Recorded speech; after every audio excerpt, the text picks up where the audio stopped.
across the UK. This is Greatest Hits Radio. Sound like this. Greatest Hits Radio.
Welcome to The Great Conversation with Jackie Brambles, the home of great conversations with your favourite artists of the 70s, 80s and 90s.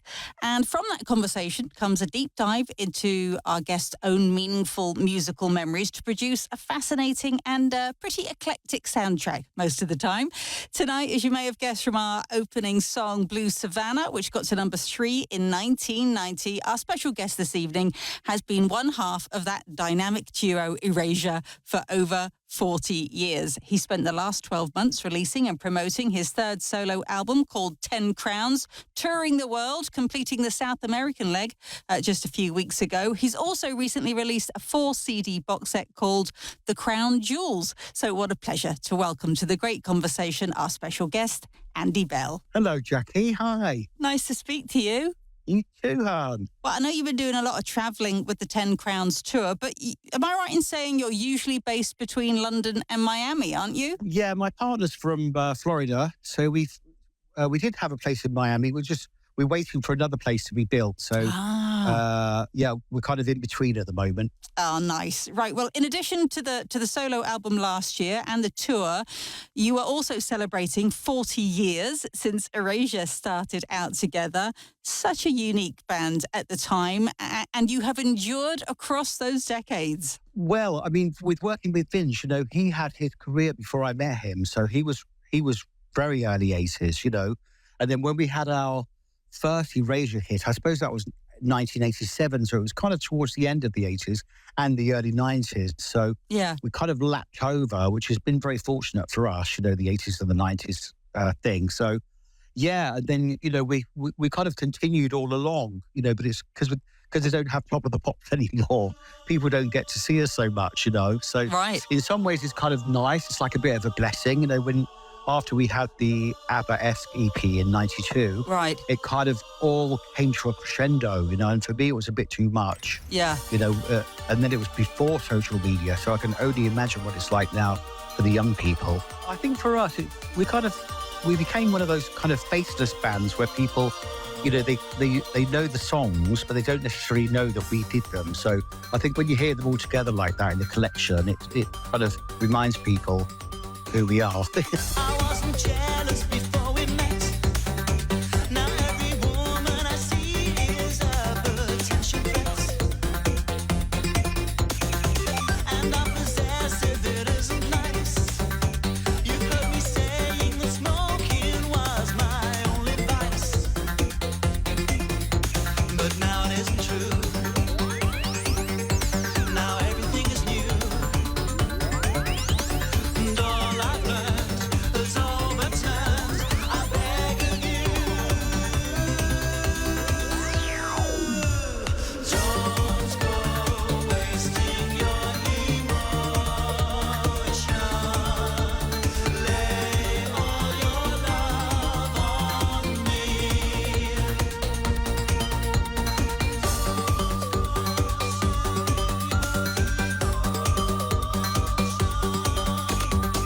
It was like shooting a sitting duck.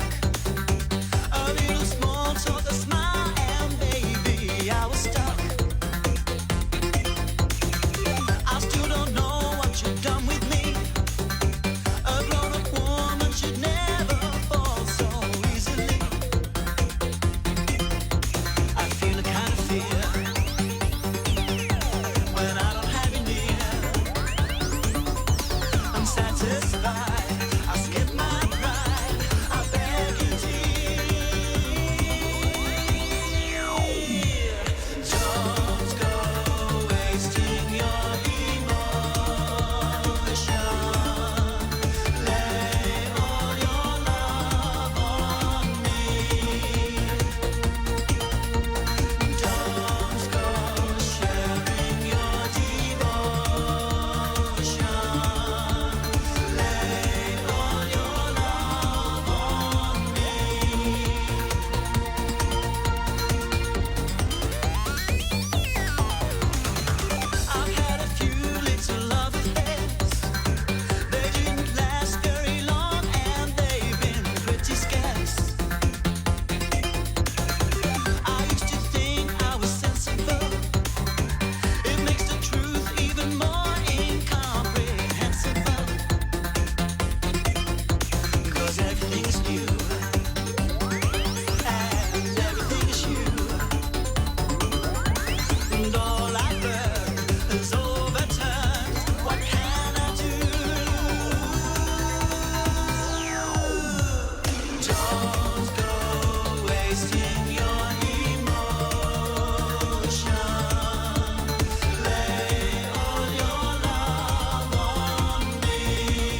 18th consecutive top 20 hit and the first #1 for Erasure, Lay All Your Love on Me, from their brilliant ABBA-esque EP, a pinnacle where, as you say, Andy, it all got a bit much for a while. Well, listen, we want to take you back to the days long before pop stardom ever crossed your mind to find out what those early musical influences were in your childhood. Were your parents into music? What sorts of things would you be absorbing by osmosis as a kid? Growing up in Peterborough, right? Yes, I grew up in Peterborough, and I did pinch one of my mum's records because she used to buy records. I mean, they had loads of 45s from the 1950s, when they were teenagers. Right. And so I had loads of, I went through those. They had the Kalin Twins, that Inky Dinky Pig Polka Dot Bikini song. And oh, brilliant. It was an itsy bitsy teeny weeny yellow polka dot bikini that she wore for the first time today.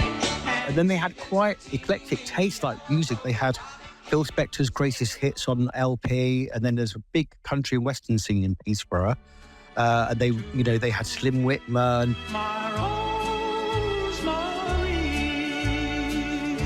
Charlie Price, Jim Reeves. So I had that kind of country twang.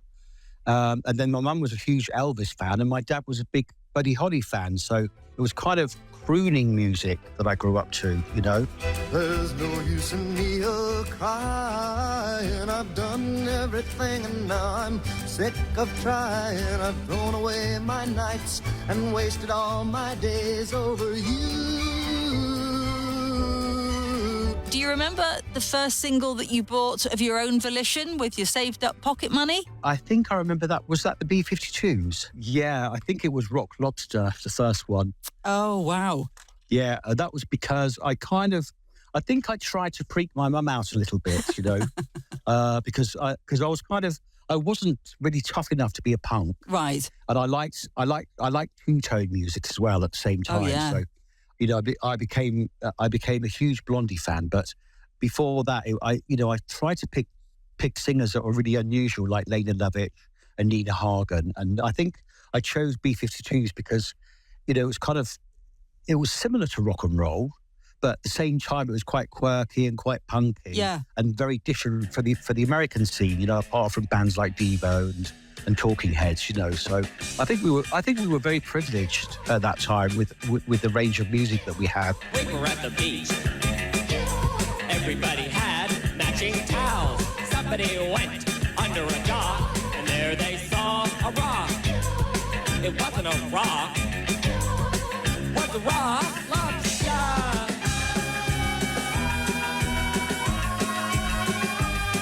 Rock lobster. And would you remember the first live gig that you went to that would have sort of, blown you away, somebody that we would know? I mean, there were a few, I remember I saw Susie and the Banshees at the Warina. And she was amazing. I just saw her on Sky. She's incredible, And we met her once. We bumped into her at Sire Records when we were signed to them in the US. And I was too scared to talk to her. I couldn't. Oh, no! But anyway, that time, the first show I saw was Joe Jackson, which I didn't know his music very much. But then the one band that I was really into was Japan. I loved Dave Sylvian and especially the song Quiet Life. That was the song that turned me onto them. And I didn't realise at that time that I was really into Giorgio Moroder. And he was the guy that wrote I Feel Love with Donna Summer. So I was a big fan then of those arpeggiated synths, and Japan was kind of like a guitar synth band with very glamorous musicians.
Quiet Life, Japan, which got to number 19 in 1982. A big influence on tonight's special guest as a teenager growing up in Peterborough. And we will be back to pick the story up from there as our great conversation with Andy Bell of Erasure continues next on Greatest Hits Radio. Greatest Hits Radio.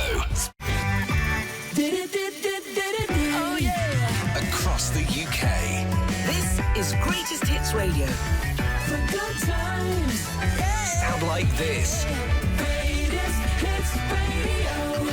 Welcome back to the great conversation with Jackie Brambles, where it's just you and me and our very special guest, Erasure's Andy Bell, who before the break was telling us about the first live gigs that he ever went to see. And do you think back then you realised, Andy, you know, even as an audience member at those shows, that actually you wanted to be up there on that stage performing? I don't think I realised that I would be a singer, even though singing was second nature to me. You know, I just sang all the time, so I didn't really think then that could be my job. But I used to tell my aunties and people that I was going to be famous when I grew up, which I didn't really know what for, but it was a bit silly, you know. Yeah. And had that feeling. Yeah, and then I used to go and take poems round to my auntie's house and read them to her, which I completely forgot about. But that was the initial songwriting process, you know. Back then was writing poems. Poetry, yeah. Yeah, but I wanted to join a band in school, and but we never got round to it. So that's the reason that I moved to London, was to be in a band. And so did you sort of feel like Peterborough's, I've got to get out of here, I've got to get to the big bright lights, and I've got to... Yeah, I think to be honest, yeah, with being gay as well, like town was too small. You know, there was nowhere to go to. There wasn't a scene back then. No, there really wasn't. You know, you couldn't go anywhere. Yeah, I just thought, well, people just... Then I didn't want people to know then, you know. I thought, well, yeah, they're going to find out if I stay here. So I'd much rather go away and then tell them, you know. And did you sort of have a supportive family when you came out, Andy? Was it sort of... Yeah, they were lovely. I had my first girlfriend. I moved to London with her. Well, my only girlfriend, actually. And she helped me come out. She was really sweet, you know. Oh. You know, and I went to Embassy Club on a Sunday evening, and all the men were so good looking, you know. And I thought, like, I'm never going to fit in here, in this place, you know. So it took ages, but I remember going to Heaven like once a week on Pyramid. It was a Wednesday, and I remember seeing like Boy George there and Kenny Everett sometimes, you know. And it was kind of like, I was like, I got like really enamored with like famous people, you know. Well, yeah, I mean, it's just sort of seeing all these famous people up close. Yeah, it's a really strange experience, you know. I remember when we did Cole Porter's Red Hot and Blue we were in New York, Vince and I doing the video. Yeah. And they said, oh, somebody's here, somebody's come to see you. And I just looked around, and it was Debbie Harry. And I just couldn't believe it. I was like, oh my God, you know. I've met her now probably about 4 or 5 times, but that first time I couldn't even speak. Was it destiny? I don't know yet. Was it just by chance? Did this speak his name? Something in my consciousness told me you'd appear. Now I'm always touched by your presence here. When we play at cards, you use an extra sense. It's really not cheating.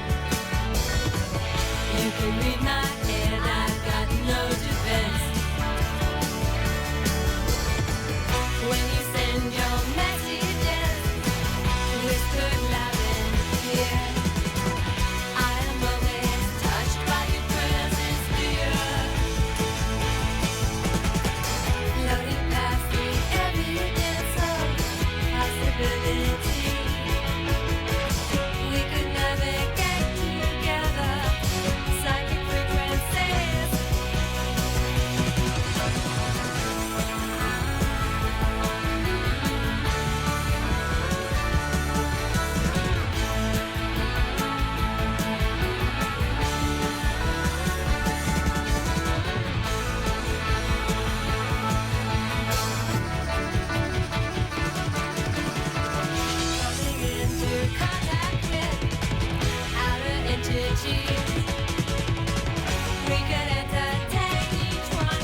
Blondie, Touched by Your Presence, Dear, which you most certainly were, Andy, when you first met Debbie Harry.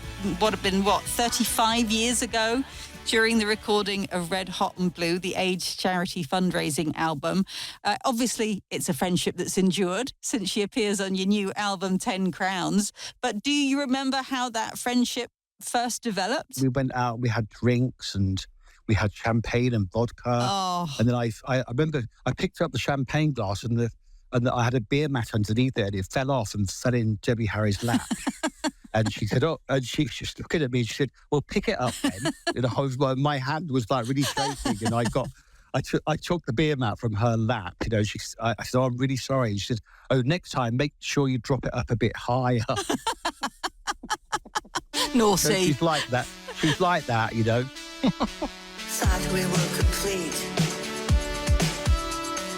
You were complicit. Took me from the street. Blink and you miss it. Try looking into the mirror. Saw the sight staring back at you. You're not a victim. Wounds are self-inflicted. You're such a sorry state. You said I'd always be in your heart. Your heart's a liar, liar, liar. Why wish upon a shooting star now that you're gone? You said we were forever. Your heart's a liar, liar, liar. How do I pull myself together now that you're gone? It was bittersweet. So tricky to meet. Stars were not aligned. We felt to combine. We felt you combine. Falling in a vicious cycle. Turning around in a spiral. Now we are falling faster. Chasing after neither what we deserve. You said I'd always be in your heart. Your heart's a liar, liar, liar.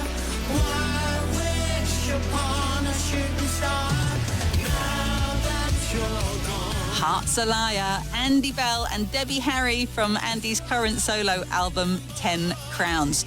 So let's go back to how you and your Erasure partner of 40 years and counting, Vince Clarke, first got together once you've moved to London from your hometown of Peterborough. Well, I mean, I don't know how he really coped, because he was 17 when he was in Depeche Mode. And, I was a big, huge fan.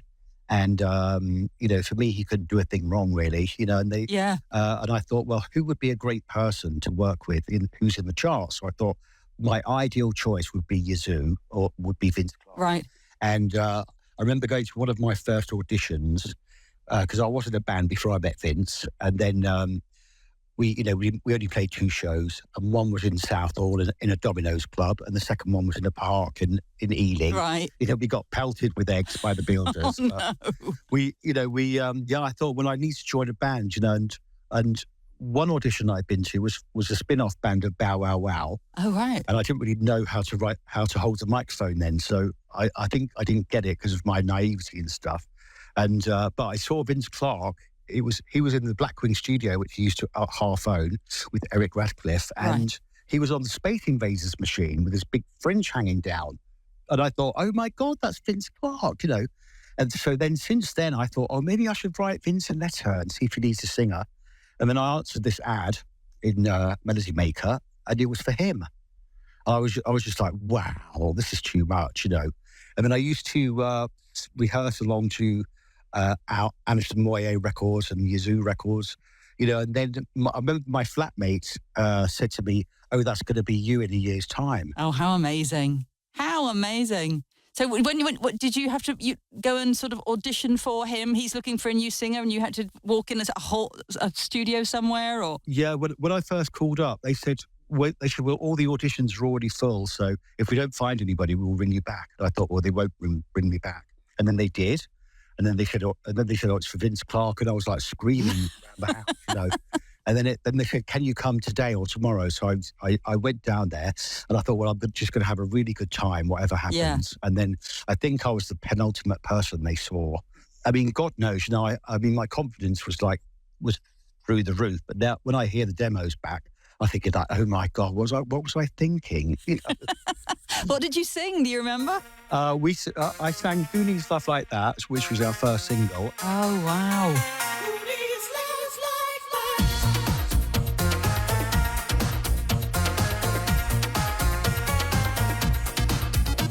There's something going on, something not quite right.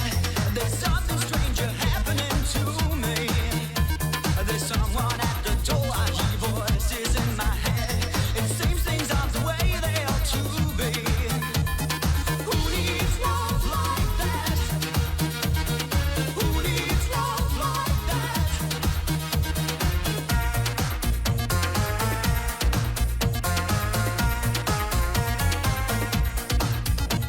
It seemed so clear before I held my point of view.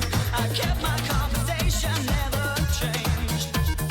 Now it's all gone wrong, and words are kinda hard. Nothing else around me looks the same.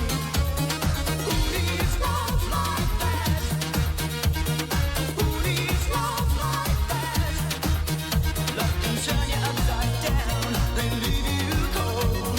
It's plain to see you're losing all control.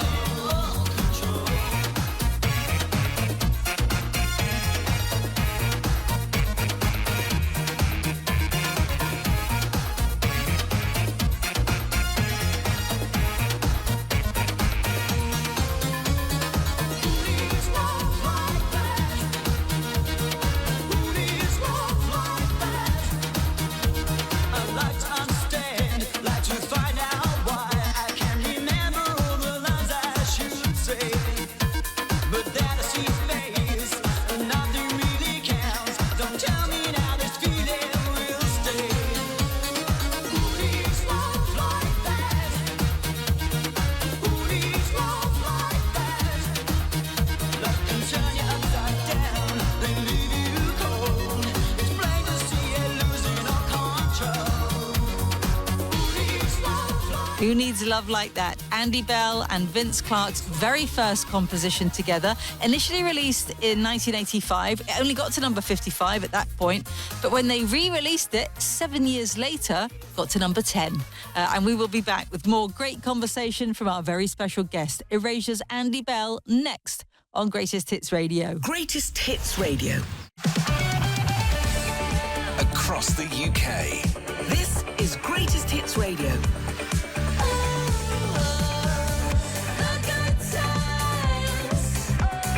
Sound like this. Greatest Hits Radio. Welcome back to the evening show with Jackie Brambles, where tonight we are midway through our great conversation with our very special guest, Erasure's Andy Bell, who before the break was explaining the audition process that he had to go through to become the singer in Vince Clarke's new outfit called Erasure. So you've done the audition, and did you know there and then that day that you'd got the gig? I kind of knew, yeah, because the phone rang the next day and it was Mute Records, and they said, we'd like to tell you that you passed the audition, but we're not going to be working in the studio for like 3 more months or so we're going to put you on a retainer. And then it was like £150 a week. Wow. And so I went to Ibiza. Of course you did. What else would you do? Yeah, Somebody's giving you £150 a week. Yeah, so I'm still on it. Not really.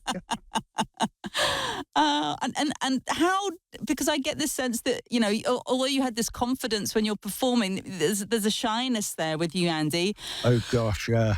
And suddenly, again, we're talking about that thing of you're being forced to you're standing on the same stage as somebody that you have, you know, really greatly admired, who's already famous, who's already successful. How did you manage to construct an equal relationship from that start? Well, I think what happens, I think one reason as well why I kind of wanted to be well known is because I was so shy. And then, you know, also when I used to go out to bars, nobody would come up to me at all. So I used to have to go up to people, and I I'd only go up to them if I felt compelled, and sometimes it was on the tube train and I would just see somebody say, "Oh, here's my phone number." This was before anybody knew who I was. Right. But then you have to learn diplomacy. So by learning how to become a diplomat, you sort of learn how to talk to people and say hello. But I still do get shy when I go to functions and things, Right, yeah. Especially, I won't go up to like other people just because I know who they are, because I don't assume that they will know who I am, So you kind of Right. I don't know, but you kind of like build up this bravado after a period, it took me probably about a year to do that. Even in the studio with Vince the first time, we were together for 6 months. I wouldn't say a word. Is that right? I was just in the studio. I was just staring at Vince the whole time. He probably thought I was like a stalker or something, Yeah, but they were so nice. Vince and the producer Flood, they were trying to make me laugh and get you to relax and just all kinds of things. When I was singing "Oh L'Amour," I kept running out of breath all the time, and back to my choir schoolboy days. Yeah, and then so they had me laying on the floor on my back to like make me relax,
Oh L'Amour, apparently sung flat on his back in the studio in order to calm down.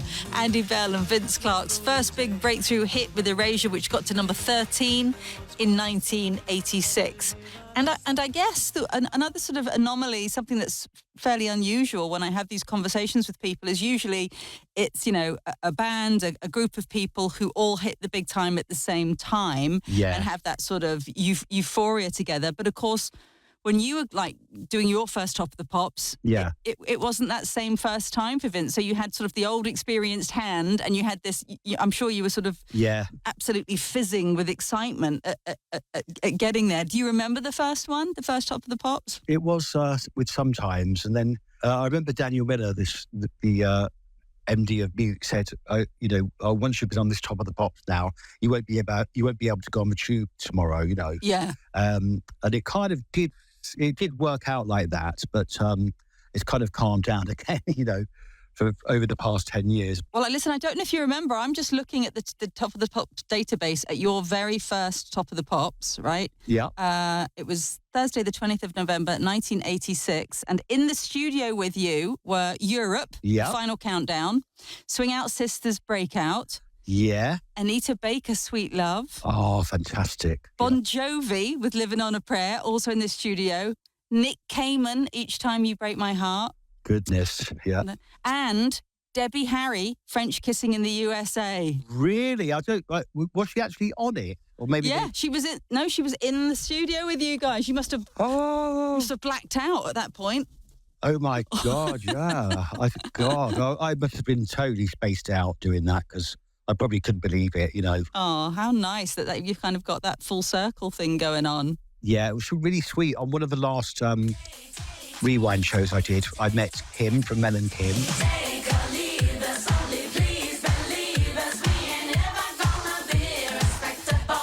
And she was so lovely, and she said, "Oh yeah, I remember when me and Mel, we did the Top of the Pops, and Erasure was on there. We couldn't believe it." Oh. Yeah. Oh, that must make you feel nice. It really does. It's so nice as well when people have such affection. Bumping into on one of the radio shows, Rita Paris. You are my one temptation. You are the just came and gave me a great big hug and said, "Oh, Andy, it's so lovely to see you." Because at that time, it was quite, you were a bit scared of other people. Yes. Supposed to be on top of the pop. Well, what I think has changed, whether that's culturally or just with the wisdom that aging brings, is that the rivalries of our youth seem to have given way now to a new appreciation of each other. But did you have a sense back then, as many of our guest artists have expressed on The Great Conversation, that it was fiercely competitive back in the day? Yeah, we were always set against the Pet Shop Boys the whole time because it was, of course, another duo, a boy duo. Yeah, so we were always not against them, but it was like we'd have a 2-horse race on the betting and things like that. Yeah. It was always us two. In a western town, a dead end world, with East End boys and West End girls. It's always kind of a little league table going up and down. So I think as well, Erasure have always been on a huge elliptical path. So our time will come round. It's not the way you lead me by hand into the bedroom. It's not the way you throw your clothes upon the bathroom floor.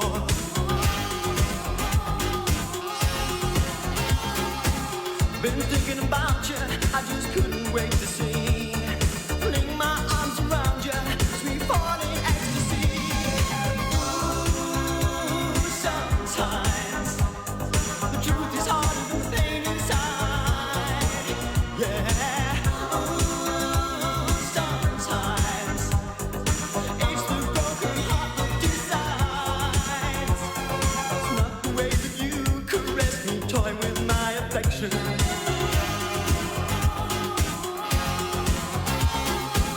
My sense of emptiness you fill with your desire.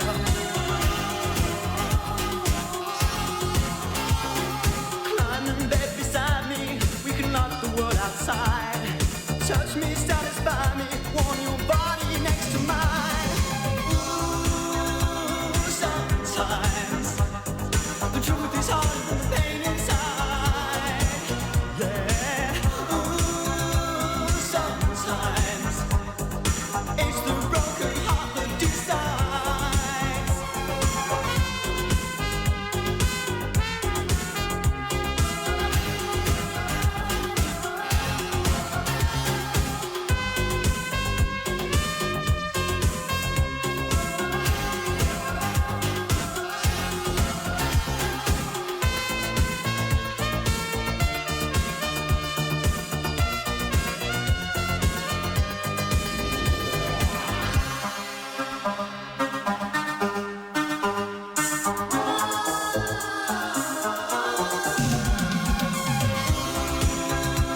Sometimes the truth is harder than the pain inside. Yeah. Ooh, sometimes it's the broken heart that decides. Ooh, sometimes the truth is harder than the pain inside. Ooh, sometimes it's the broken heart that decides.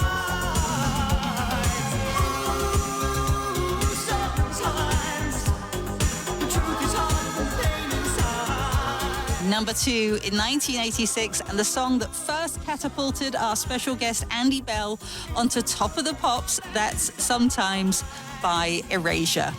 Along with all the fame and the money and the accolades that pop stardom inevitably brought with the huge success that Erasure enjoyed, did you ever reach a point where it became too stressful or you felt you were in danger of burning out? I do think you struggled to a certain extent. I mean, for us, it was after we had the ABBA-esque EP, then we had Always afterwards, and it was around about the ABBA time. I was walking along the street and people were staring at me, and I just said, "Oh God, please can you switch it off?" The man who wanted to get off the world, Yeah. And then it stopped, and I was thinking like, "Oh no, not that much."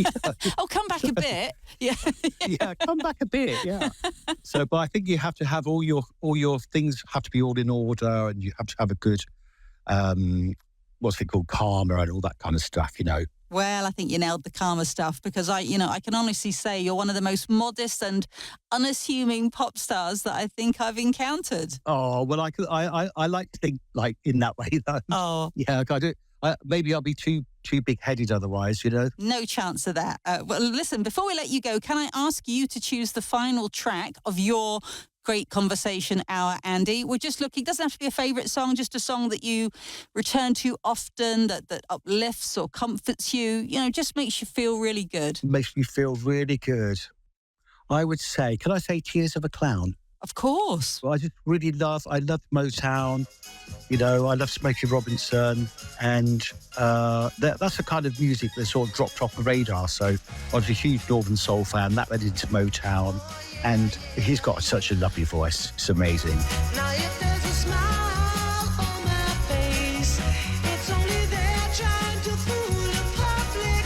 But when it comes down to fooling you, now honey, that's quite a different subject. Don't let my glad expression give you the wrong impression. Really, I'm sad, sadder than sad. You're gone and I'm hurting so bad. Like a clown, I pretend to be glad. Now there's some sad things known to men, but ain't too much sadder than the tears of a clown when there's no one around.